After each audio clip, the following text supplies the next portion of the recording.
के हैं, उन्हीं के जवाब देने के लिए हमने ये प्रेस कॉन्फ्रेंस की है। पहले तो ये बता दूं कि मुस्लिम का सवाल है कि कांग्रेस ने जुबली हिल से अजहरुद्दीन या किसी मुस्लिम कैंडिडेट को वोट क्यों नहीं दिया।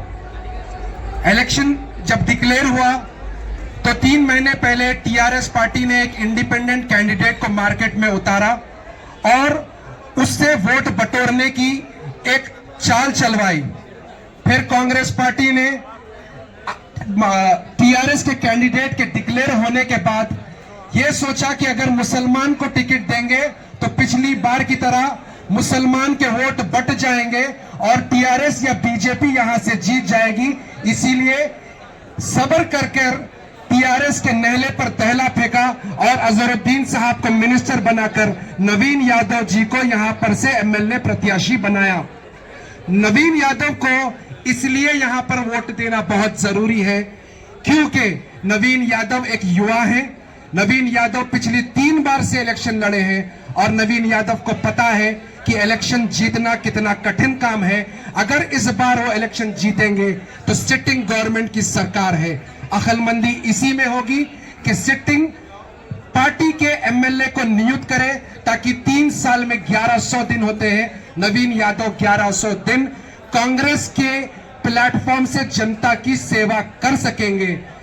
नवीन यादव वो प्रत्याशी हैं जो 2023 में भी कांग्रेस के टिकट के दावेदार थे, लेकिन कांग्रेस ने टिकट श्री मोहम्मद अजहरुद्दीन जी को दिया तो नवीन यादव ने एड़ी चोटी का जोर लगाकर, कांधे से कांधा लगाकर अजहरुद्दीन जी के पीछे काम किया।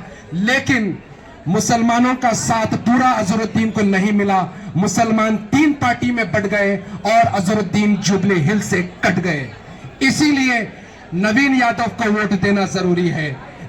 हम नवीन यादव को इसलिए भी वोट देने की अपील करते हैं कि जो जिस समाज से आते हैं, यादव समाज से, वो भले ही हिंदू हो लेकिन मुसलमानों जैसा उनका व्यवहार मुसलमानों के साथ हमेशा रहा है। इसकी मिसाल आप यूपी बिहार के अंदर 80 और 90 के दशक में जनसंघ की सरकारों ने मुसलमानों, पिछड़ों और दलितों पर इतने अत्याचार किए, तब जाकर बिहार में लालू और उत्तर प्रदेश में मुलायम सिंह यादव जी ने मुसलमानों, पिछड़ों और दलितों के लिए जमकर लड़ाई की और उनको उनका विखार दिया, इज्जत दी और सर उठाकर जीने का अवसर दिया। और आज हम देखते हैं कि यादवों की सरकारें इन प्रदेशों से जब हट गई तो बीजेपी की सरकारें मुसलमान और दलितों और पिछड़ों के ऊपर वो अत्याचार फिर से चालू हो गया।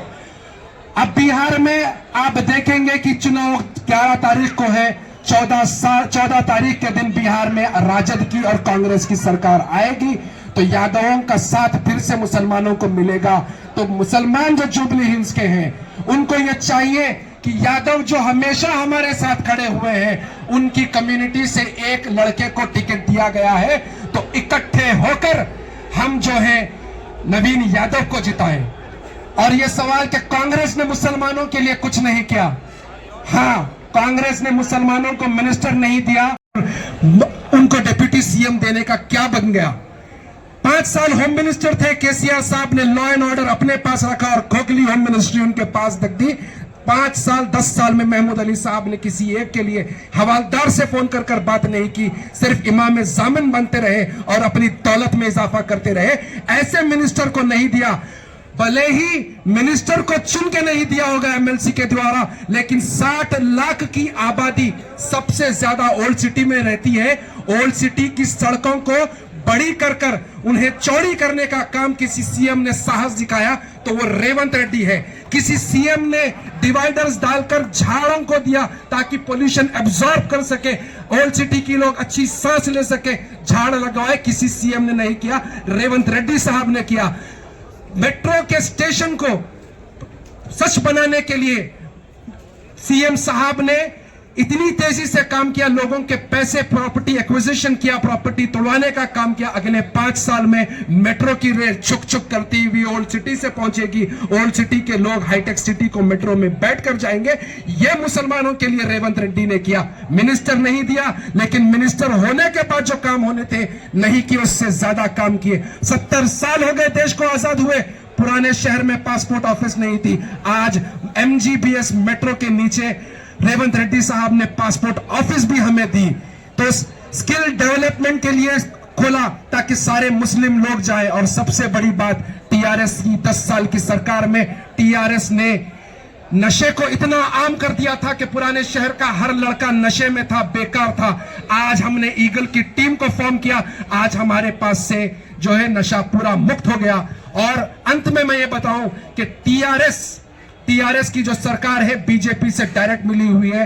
ट्रिपल तलाक के बिल में उन्होंने मुसलमानों का साथ नहीं दिया, बीजेपी के साथ रहे।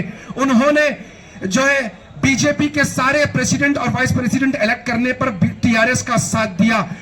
उन कालेश्वरम का प्रोजेक्ट उस कंपनी को दिया जिस कंपनी ने बीजेपी को 584 करोड़ का चंदा और टीआरएस को 194 करोड़ का चंदा दिया।